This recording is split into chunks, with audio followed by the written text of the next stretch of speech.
नई सूचना आई है वो 21 से 26 अक्टूबर के बीच में जो जाति परिवर्तन का मामला है, खास करके ताती तत्वा जाति के संबंध में जो छात्र थे जिनको पहले एससी के अंदर रखा गया था और एससी में उन्होंने फॉर्म भरा, अब वो फॉर्म जब वो जाति परिवर्तित होकर के उनकी कैटेगरी अब ईबीसी हो गई है, तो वैसे छात्रों को मौका दिया गया है कि वो अपनी जाति को परिवर्तित कर सकें, यानी आप एससी से ईबीसी में अपने आप को बदल सकें।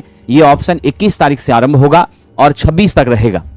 26 के बाद फिर आपके कंप्लीट फॉर्म की स्क्रूटनी की जाएगी और उसके बाद फिर परीक्षा की प्रक्रिया के बारे में आगे का कार्यक्रम चालू होगा। तो जैसे ही सूचना हमारे पास आती जाएगी हम आपको बताते जाएंगे। फिलहाल जो समय है वो बहुत महत्वपूर्ण समय है। आपके सामने CBT 1 है असिस्टेंट लोको पायलट का, फिर आपके सामने टेक्नीशियन है जिसका एग्जाम डेट घोषित हो चुका है। BSPSCL का एग्जाम डेट घोषित नहीं हुआ है, लेकिन आप ये उम्मीद रखिए कि बहुत ही जल्द BSPSCL का भी एग्जाम डेट आपके सामने आएगा। ठीक है, तो थोड़ा सा और धैर्य रखने की जरूरत है। जब तक BSPSCL का एग्जाम डेट नहीं आता है तब तक आप बैलेंस्ड प्लान को लेकर के चलिए, क्योंकि CBT 1 पर भी आप लंबे समय से लगे हुए हैं और सारी वैकेंसियां 5 साल 6 साल के इंतजार के बाद आई है। इसीलिए कोई भी अपॉर्चुनिटी छात्र छोड़ना नहीं चाहता है और छोड़ना भी नहीं चाहिए। तो आप अपने समय का थोड़ा सा क्या करिए, बैलेंस बनाइए। 4 से 5 घंटे का समय आप CBT 1 के लिए दीजिए। जो जीके और रीजनिंग है वह दोनों जगह कॉमन ही है मोटा मोटी, तो इसका वहां भी बेनिफिट हो जाएगा। सेपरेटली आप ट्रेड और कंप्यूटर के लिए अलग से यहां समय दीजिए। यहां जो ट्रेड के लिए आप समय दे रहे हैं वह आपको असिस्टेंट लोको पायलट में भी फायदा पहुंचाएगा। टेस्ट सीरीज से जुड़े रहिए, मॉक टेस्ट लगाते रहिए, जितना हो सके उतना प्रैक्टिस करिए, भटकने का प्रयास कम करिए, प्रैक्टिस ज्यादा से ज्यादा करिए, यह ध्यान रखना है। आइए हम अपने प्रश्नों पर चलते। पहला प्रश्न है, सिंगल फेज मोटर खुद से स्टार्ट नहीं होती है। आप सब जानते हैं हमारे सिंगल फेज मोटर में आप सप्लाई कौन सी देते हैं, सिंगल फेज AC सप्लाई देते हैं। ये आपका पॉजिटिव हाफ साइकिल है, ये आपका नेगेटिव हाफ साइकिल है। और अगर आप इसका एवरेज वैल्यू निकालें तो हमारी एवरेज क्या हो जाती है, 0 हो जाती है। मतलब क्या होता है, जैसे ही आपका टॉर्क देख लीजिएगा, इसमें इसके माध्यम से जो फ्लक्स होगी वो फॉरवर्ड फ्लक्स होगी। क्या होगी साथियों, इसके माध्यम से जो फ्लक्स होगी वो फॉरवर्ड फ्लक्स होगी। इसके कारण जो फ्लक्स होगी वो बैकवर्ड होगी। इसके वजह से जो टॉर्क आएगा फॉरवर्ड होगा, इसके वजह से जो टॉर्क आएगा बैकवर्ड होगा। कंप्लीट रोटेशन के लिए हमें क्या चाहिए, इस तरह से हमारा सर्कल पूरा होना चाहिए, साइकिल पूरा होना चाहिए। लेकिन 0 से चल करके यह जैसे 180 तक पहुंचता है आपका फॉरवर्ड फ्लक्स, उसके बाद जो आपकी बैकवर्ड टॉर्क है या बैकवर्ड फ्लक्स के कारण जो टॉर्क है वह क्या होती है, उसको चाहिए था साहब यहां से इसकी गति को ऐसे कंटिन्यू करे, लेकिन वो वैसा नहीं करता, वापस जहां से चला था वहीं पर उसको पहुंचा देता है। दोनों का मान आपस में क्या होता है, बराबर होता है, लेकिन डायरेक्शन क्या होती है साथियों, अपोजिट होती है। फाइनली नेट टॉर्क आपकी क्या हो जाती है, 0 हो जाती हैं। और यही कंसेप्ट कहलाता है डबल रिवॉल्विंग फील्ड थ्योरी। तो याद रखिएगा, डबल रिवॉल्विंग फील्ड थ्योरी के कारण हमारा यह मशीन सेल्फ स्टार्टिंग नहीं है। और इसका मुख्य कारण यह है कि रोटेटिंग मैग्नेटिक फील्ड यहां पर कंटिन्यूअस विकसित नहीं होती है। कैसी रोटेटिंग फील्ड विकसित होती है साहब, पल्सेटिंग विकसित होती है। इसलिए आपका राइट आंसर क्या होगा, स्पंदित चुंबकीय क्षेत्र होने के कारण 180 से जाके वापस 0 पर लौट आता है और नेट टॉर्क 0 हो जाता है, मशीन स्टार्ट नहीं करता। इसीलिए स्टार्ट कराने के लिए हम कैपेसिटर का यूज करते हैं विद्यार्थियों, और कैपेसिटर का यूज करते हैं तो नाम क्या होता है, कैपेसिटर स्टार्ट इंडक्शन मोटर। हम फेज को 2 भागों में बांटते हैं तो नाम होता है स्प्लिट फेज। और तो और साहब, हम पोल पर साइडिंग रिंग लगाते हैं, क्या करते हैं, कॉपर का नंगे तार को उस पर लपेटने का काम करते हैं, सैडेड कॉइल लगाते हैं, तो उसको हम क्या कहते हैं, सैडेड पोल इंडक्शन मोटर कहते हैं। इस 3 तरीके से इसको वर्गीकृत किया गया है। यूनिवर्सल मोटर किस घरेलू उपकरण में, तो तस्वीर आपके पास है, मिक्सर ग्राइंडर मसाला पीसने का काम करते हैं। और आप सबको मालूम है यूनिवर्सल मोटर जो है साथियों वह AC DC दोनों सप्लाई पर संचालित होती हैं, और दोनों सप्लाई पर टॉर्क आपका क्या होता है, सेम होता है। आपकी स्पीड भी क्या होती है साहब, सेम होती है। ऐसा नहीं कि स्पीड और टॉर्क के मान में परिवर्तन हो जाएगा। उसके बाद विद्यार्थी जी ध्यान दीजिएगा, यहां पर इसके लिए हमारी जो स्पीड हुआ करती है, आप लोग याद रखिएगा, 3000 आरपीएम से लेकर के साहब 14000 आरपीएम तक हम मिक्सर ग्राइंडर के लिए घरेलू उपयोग में लेने का काम करते हैं। ये सदैव ध्यान रखिएगा। और ऐसा नहीं है कि 14000 तक ही इसका स्पीड रखते हैं, इसका स्पीड 14 से भी ज्यादा हो सकता है। विद्यार्थियों, इसके अलावे ध्यान रखिएगा, पावर का जो कंजप्शन है वह 400 से लेकर 600 वाट तक का होता है, लेकिन स्टैंडर्ड पूछा जाए तो घरेलू पर्पस में 400 वाट में आराम से काम कर लेता है। इसलिए आपका सही उत्तर यहां क्या है? Mixer grinder. चलिए,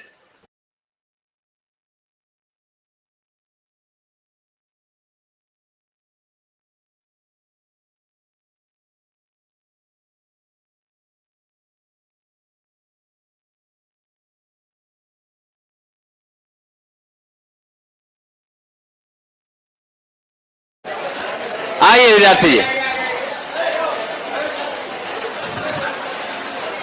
खिलौने में कौन सा मोटर साथियों इस्तेमाल में लिया जाता है?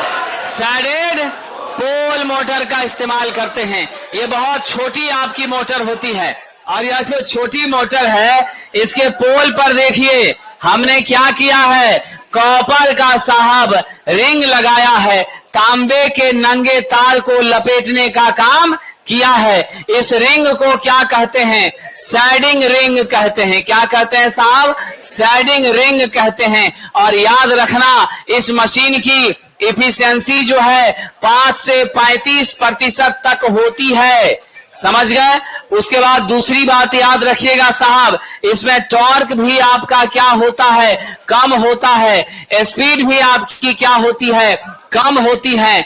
और याद रखिएगा, इसमें जो चुंबकीय क्षेत्र है, क्वेश्चन पूछा गया है किधर से किधर की तरफ जाता है साहब? अनसैडेड से सैडेड की तरफ जाता है। किधर जाता है? अनसैडेड से सैडेड की तरफ हमारी चुंबकीय क्षेत्र की गति यहां पर पाई जाती है। और ये लगाने के पीछे एकमात्र उद्देश्य है कि इस मोटर को क्या कर लेना? स्वचालित बना लेना। इसलिए राइट आंसर हमारा क्या है? Shaded pole motor. चलिए आगे बढ़ें।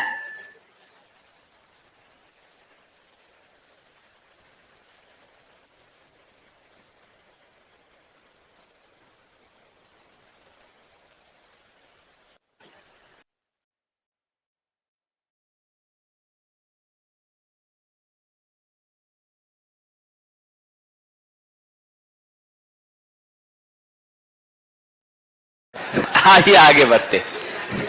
समझे? मतलब हम लोग जब छोटे थे तो हमारी दादी कहानी सुनाती थी गप्पी का। गपबाज, बात जो ज्यादा बोलता है, बातूनी टाइप के आदमी। 2 बच्चा था, स्कूल में पढ़ता था, खूब बात बनाता था।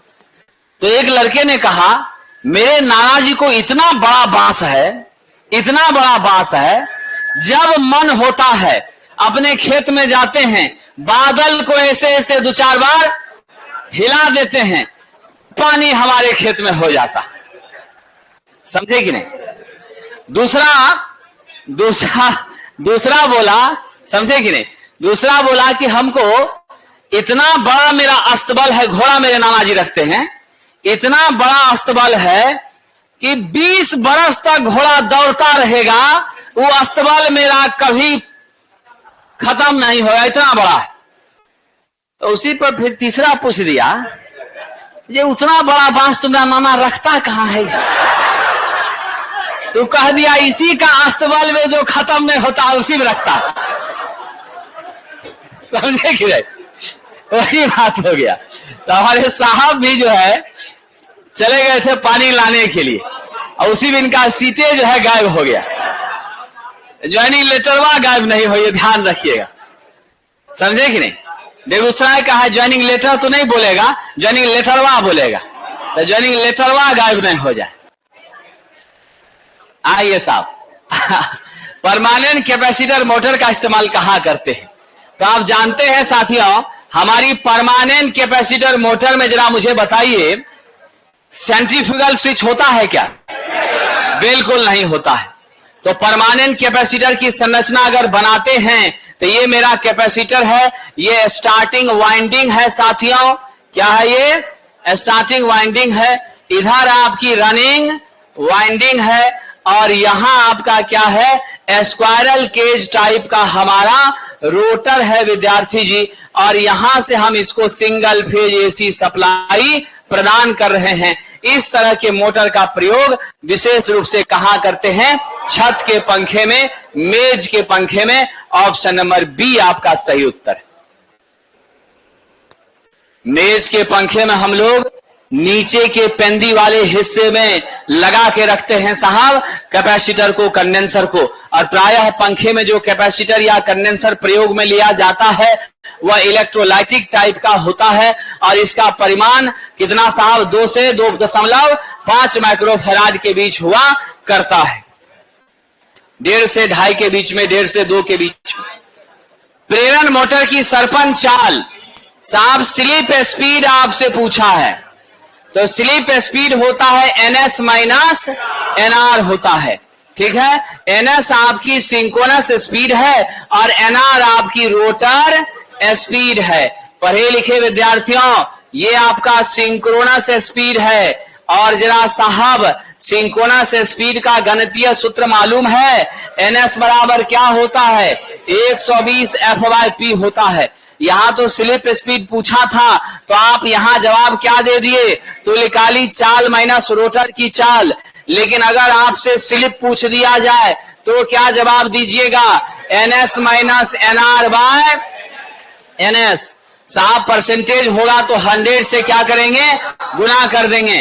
अब आइए, अगला हमारा फॉर्मूला होता है स्लिप का, fr बाय f होता है। अगला स्लिप का फॉर्मूला क्या होता है साहब? बताइए। R2 बाय होता है ना, ये ध्यान रखिएगा। जब जहां जैसी जरूरत महसूस होगी उस हिसाब के फॉर्मूले का क्या करेंगे? उपयोग करेंगे।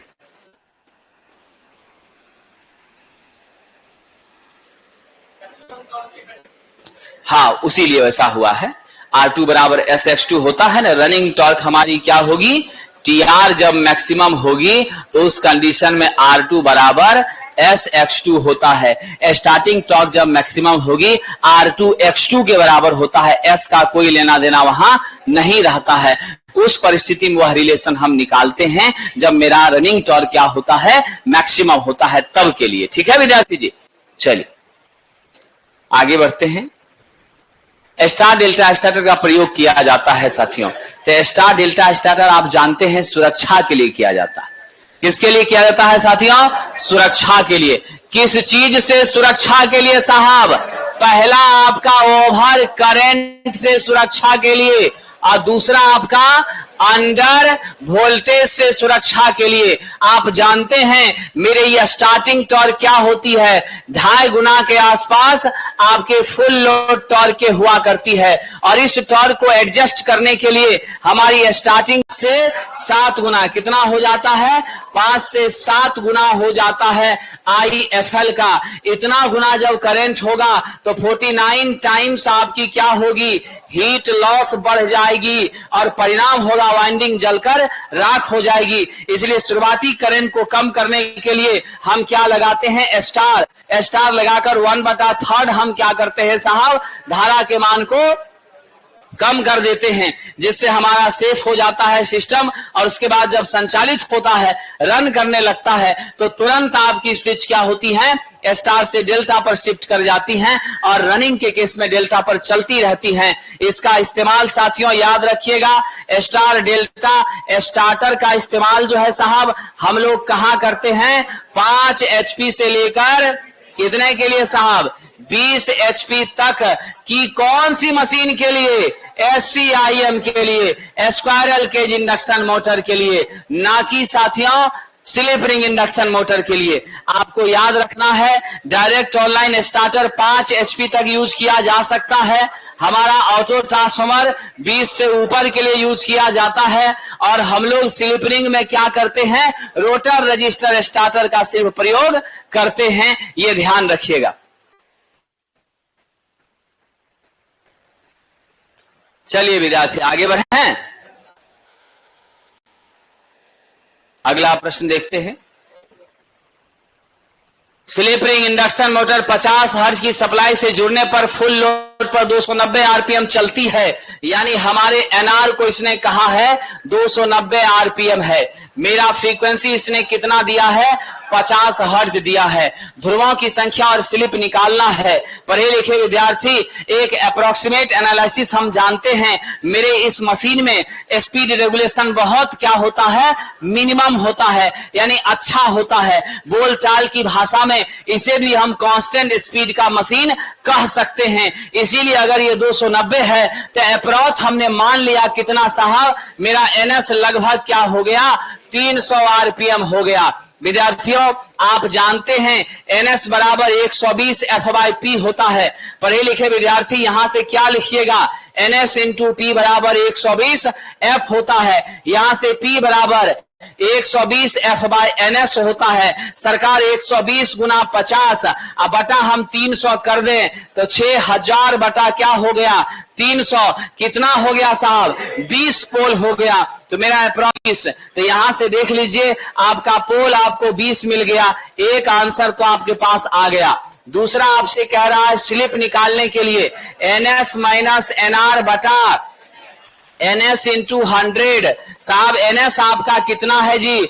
300 है। कितना है? 300। एनआर कितना है? 290। अब बटा 300 गुना 100 साहब जी क्या हो जाएगा? 10 बटा 300 गुना 100। सिंप्लीफाई कर दीजिए, क्या हो गया साहब? 3.33%, यानी ऑप्शन नंबर डी आपका राइट आंसर है। 20 आपका पोल और 3.33 आपकी क्या हो जाएगी? स्लिप हो जाएगी।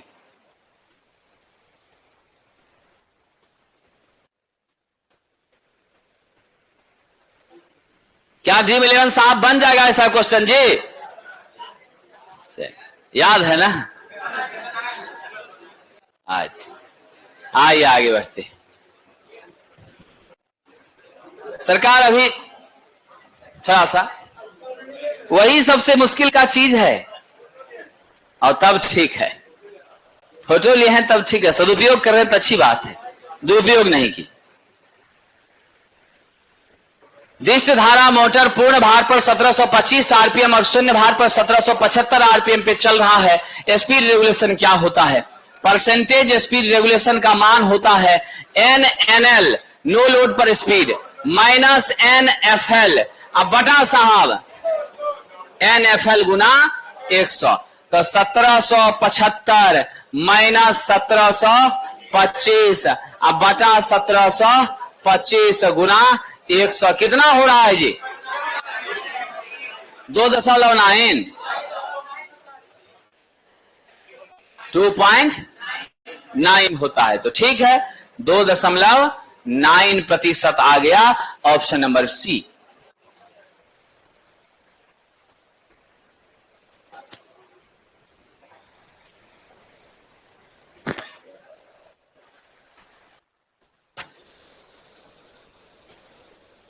आइए आगे बढ़ते हैं। अगला प्रश्न, पैरेलल ऑपरेशन 3 फेज में करना है।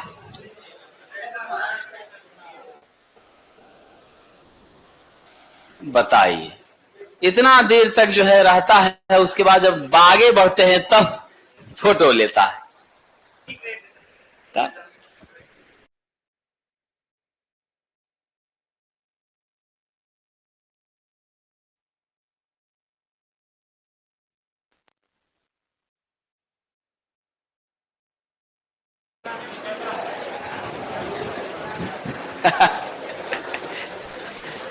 पैरेलल ऑपरेशन के लिए 3 से 3 फेज ट्रांसफार्मर चाहिए। तो हमेशा याद रखिएगा, तभी कर सकते हैं जब क्या हो? डेल्टा डेल्टा को डेल्टा डेल्टा से ही पैरेलल कर सकते हैं साहब। स्टार स्टार को स्टार स्टार से ही पैरेलल कर सकते हैं। डेल्टा स्टार को डेल्टा स्टार से ही कर सकते हैं। स्टार डेल्टा को स्टार डेल्टा से ही कर सकते हैं, ये ध्यान रखिएगा। तो जो जिस सीक्वेंस का होता है उसी को उसी से कर सकते हैं, बाकी हेरा फेरी संभव नहीं है। तो जरा देखिए किसको किससे करेंगे। ये नहीं होगा, ये भी नहीं होगा, डेल्टा स्टार स्टार डेल्टा नहीं होगा। कौन सा होगा? डेल्टा स्टार और डेल्टा स्टार, सेम सीक्वेंस हमारा होना चाहिए, तभी हम कर सकते हैं। और पैरेलल ऑपरेशन किया जाता है विश्वास भरोसे को बढ़ाने के लिए, आपके लोड की डिमांड को पूरा करने के लिए, और हमारी सप्लाई की कंटिन्यूटी को सदैव। और पैरेलल ऑपरेशन के लिए हमारी पोलैरिटी का समान होना अत्यंत आवश्यक है साथियों। दूसरा नंबर में याद रखिएगा, पोलैरिटी का समान होना तो अत्यंत आवश्यक है ही, उसके बाद फेज सीक्वेंस का 3 फेज में समान होना भी अत्यंत आवश्यक है साथियों। और तो और केवीए का समान होना कोई आवश्यक शर्त हमारे ट्रांसफार्मर की नहीं है।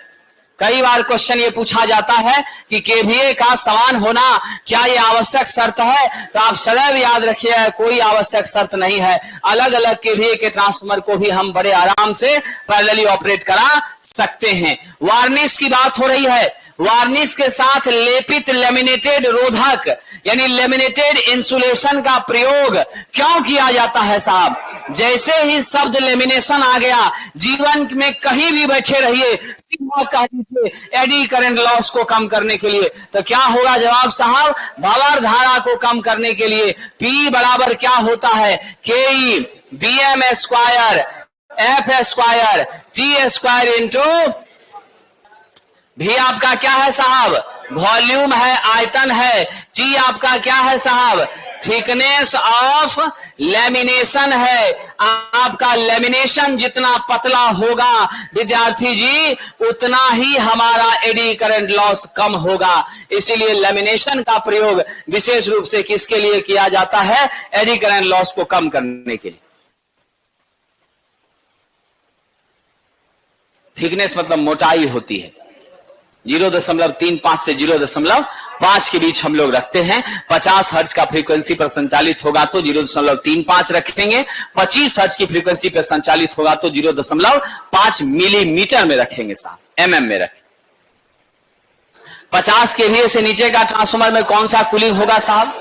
बिल्कुल सही बात है, कौन सा शीतलन होगा साहब? वायु शीतलन होगा, एयर कूलिंग होगा। ऐसा इसीलिए होगा साहब, 50 केवीए से कम है तो एयर कूलिंग, काहे तेल डालिएगा उसमें,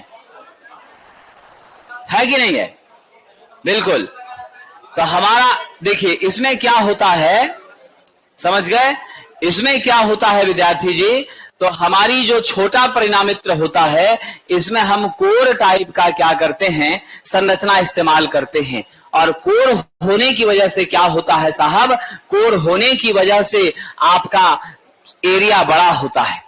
बड़ा एरिया होने के कारण एयर के टच के लिए स्पेस ज्यादा मिलती है, इसलिए कूलिंग हमारी बहुत आसान हो जाती है। इसीलिए 50 केवीए से नीचे का ट्रांसफार्मर होता है तो जनरली उसमें क्या करेंगे? एयर कूलिंग का प्रयोग किया जाता है। छोटा ट्रांसफार्मर है तो कहां किया जाएगा? वोल्टेज के लिए नहीं किया जाएगा जी।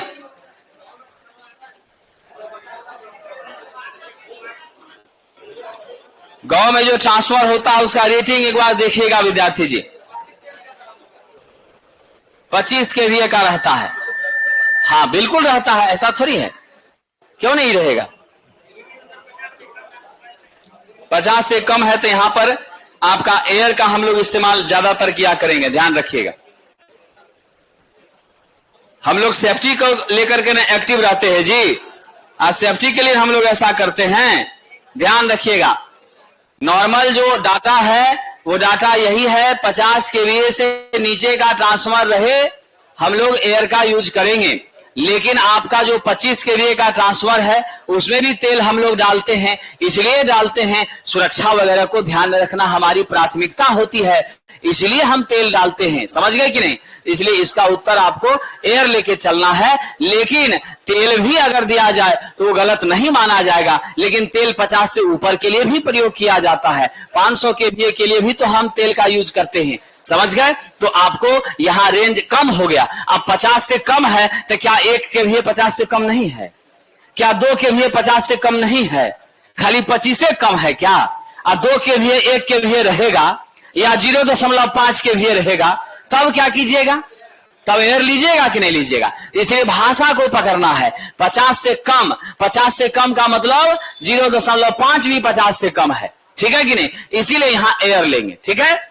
चलिए, निम्न में से डैश विद्युत ट्रांसफर के प्लेट पर नहीं लिखा रहता है। साहब वेक्टर ग्रुप लिखा रहता है। ड्यूटी क्या है साहब, आपका शॉर्ट ड्यूटी है या लॉन्ग ड्यूटी है, सब लिखा रहता है। Insulation class A class B लिखा रहता है। टाइप ऑफ वाइंडिंग लिखा रहता है। क्या रहता है साहब, टाइप ऑफ वाइंडिंग लिखा रहता है। केवीए रेटिंग लिखा रहता है साहब, ठीक है। आपका V1 का मान लिखा रहता है, V2 का मान लिखा रहता है साहब, I1 का मान लिखा रहता है, I2 का रेटेड मान लिखा रहता है। जितनी भी जानकारी आपको चाहिए, टाइप कौन सा है, कोर टाइप है कि साहब आपका सेल टाइप है, वो भी लिखा रहता है। 3 फेज है कि सिंगल फेज है, वो भी लिखा रहता है। जो कंपनी बनाई है उस मैन्युफैक्चरर का डिटेल भी वहां पर लिखा रहता है।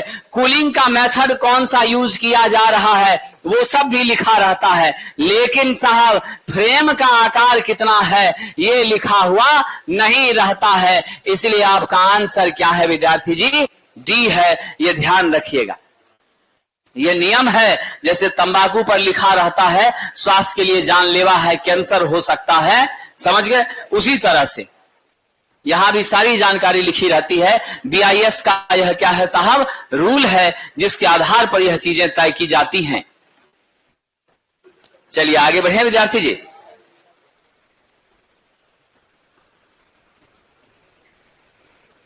चार पॉइंट स्टार्टर कौन सी सुविधा प्रदान करने के लिए प्रयोग किया जा सकता है।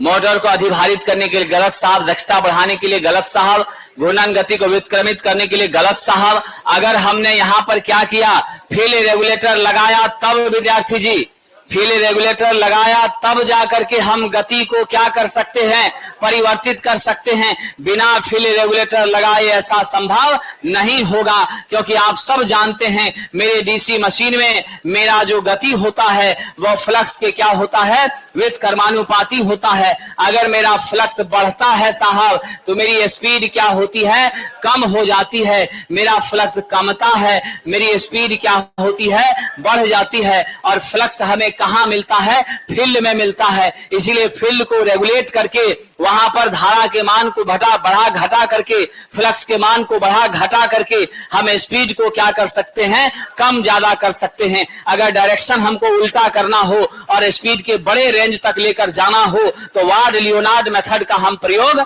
करते हैं। विद्यार्थी जी 4 पॉइंट स्टार्टर का निर्माण जो है वह विशेष रूप से आपको डीसी कंपाउंड मोटर के लिए हुआ है। किसके लिए हुआ है, डीसी कंपाउंड मोटर के लिए हुआ है। लेकिन साहब हम इस पर किसको किसको चला सकते हैं, डीसी कंपाउंड के जगह डीसी कंपाउंड को भी और डीसी संट को भी हम यूज कर लिया करते हैं। विद्यार्थी डीसी संट के लिए किसको बनाया गया है, 3 पॉइंट स्टार्टर बनाया। किसको बनाया गया है जी, 3 पॉइंट स्टार्टर बनाया गया है। और हम लोग 2 पॉइंट स्टार्टर का प्रयोग डीसी सीरीज मोटर के लिए करते हैं। याद रखिएगा 2 point starter DC series motor हो गया, 3 point starter DC shunt motor हो गया, 4 पॉइंट स्टार्टर विशेष रूप से आपका डीसी कंपाउंड मोटर, बट हम इसका प्रयोग संट पर भी कर लिया करते हैं। ये ध्यान रखिएगा, क्वेश्चन आता है परीक्षा में बार बार। चलिए आगे बढ़ें, अगला प्रश्न। एक चतुर्ध्रुवीय जनित्र यानी पोल आपका 4 हो गया।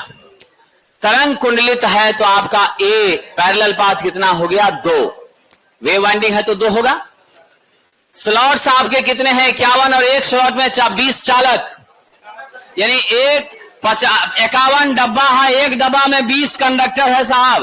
तो जेड बराबर क्या होता है, स्लॉट गुना कंडक्टर, यानी 51 गुना क्या हो जाएगा, 20 हो जाएगा। बराबर कितना होता है जी, 1020 आपका कंडक्टर हो गया। मेरी फ्लक्स का मान दे दिया है 7 मिली वेबर, यानी 7 गुना 10 के पावर -3 वेबर। और स्पीड कितना दे दिया है, 1500 आरपी एम दे दिया है। आपसे कह रहा है सरकार जनरेटेड वोल्टेज ईए का मान बताइए। आप सब जानते हैं P5NZ बटा 60A होता है। विद्वानों P4 है, फाई हमारा 7 गुना 10 के पावर -3 है, N मेरा साहब 1020 है, Z मेरा साहब सॉरी N मेरा 1500 है, Z 1020 है। अब बटा कर दीजिए 60 गुना 2। साहब जी इसको हल करिए, हल करने पर कितना मिलता है? 357 वोल्ट मिलता है। ऑप्शन नंबर क्या हो जाएगा? डी हो जाएगा। ऑप्शन नंबर क्या हो जाएगा विद्यार्थी? डी हो जाएगा। ये तो याद ही था तुमको, ये कंफर्म इसको याद था।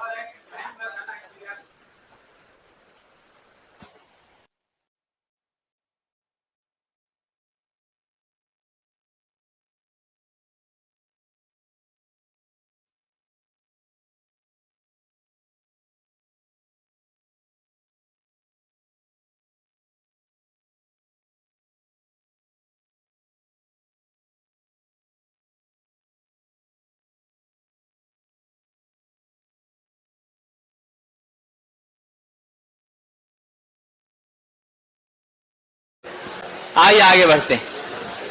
लाइट सर्किट फ्यूज बोर्ड का सही प्रतीक क्या है साहब? अच्छा क्वेश्चन है ये, जो आपका देख लीजिएगा आंसर दिया ही हुआ है। हाँ, ये बिल्कुल सही है। बिना फ्यूज वाला मेन फ्यूज बोर्ड है, स्विच सहित मुख्य फ्यूज बोर्ड है ना। स्विच सहित वितरण है, अब बिना स्विच का वितरण है। तो हमारा क्या पूछ रहा है? बिना स्विच वाला मुख्य फ्यूज, तो कौन हो जाएगा? ऑप्शन नंबर ए हो जाएगा। तो डायरेक्ट आपका उत्तर है यहां पर बता दिया है। अगर आप पहचानते हैं तो ठीक है, नहीं पहचानते तो कंफ्यूज होइएगा। तो जब पूरा डार्क हो गया मतलब कुछ भी स्विच यहां है ही नहीं। डार्क है तो मतलब क्या है? स्विच है ही नहीं, डायरेक्ट सप्लाई खाली जा रहा है। तो ये हमारे लिए अच्छा नहीं है, डायरेक्ट सप्लाई जाना उचित नहीं होता। साहब मध्यवर्ती स्विच का प्रयोग सीढ़ी में कर रहे हैं, तो मध्यवर्ती स्विच आप जानते हैं क्रॉस में, और नहीं तो हम रेक्टेंगल के रूप में इसका क्या कर सकते हैं? यूज कर सकते हैं। और इसकी खासियत आप जानते हो, एक बल्ब को क्या करता है साहब? एक बल्ब को 3 या अधिक स्थानों से नियंत्रित करने का काम इसका है। लेकिन ये तब कर पाएगा जब इसके साथ में किसकी जरूरत होगी? 2 वे स्विच होगी। क्या होगी साहब? 2 वे स्विच होगी। तो याद रखिएगा 2 वे स्विच जब तक नहीं होगा तब तक हम इसका इस्तेमाल कर नहीं पाएंगे। हमारे 2 वे स्विच में कितने टर्मिनल? इंटरमीडिएट स्विच में कितने टर्मिनल? 4 टर्मिनल। कितने टर्मिनल? 4 टर्मिनल होते हैं साथियों। तो जवाब क्या होगा? 3 और अधिक स्थान पर इसका क्या कर सकते हैं? एक बल्ब को कंट्रोल करने के लिए उपयोग किया जाता है। नहीं विद्यार्थी जी, बहुत पीटेंगे। इंटरमीडिएट स्विच तभी लेंगे जब 3 अलग अलग जगह से बल्ब को कंट्रोल करना होगा। 2 करना होगा तो हम सिर्फ क्या लेंगे साहब? बिल्कुल याद रखिएगा।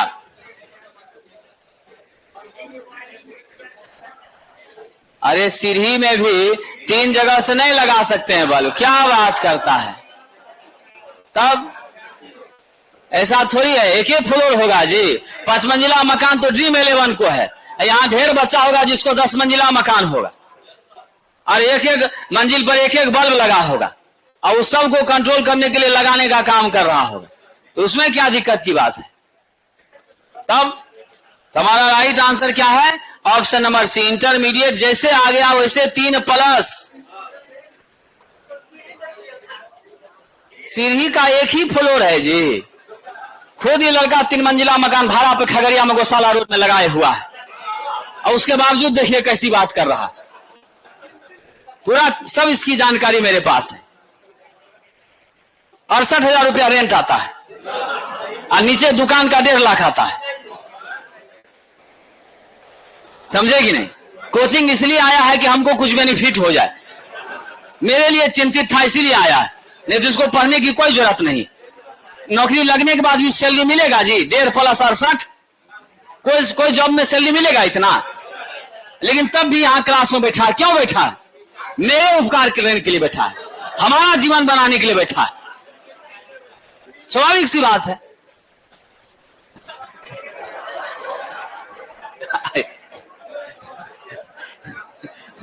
आगे बढ़ते,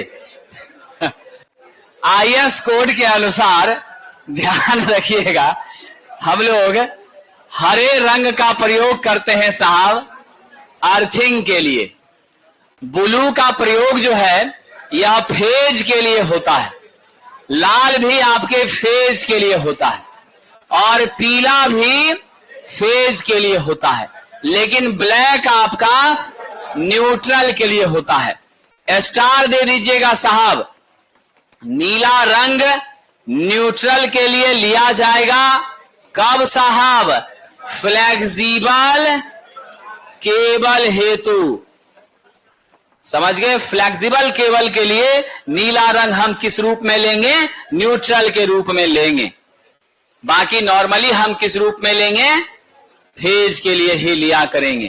तो यहां ऑप्शन ए आपका सही है।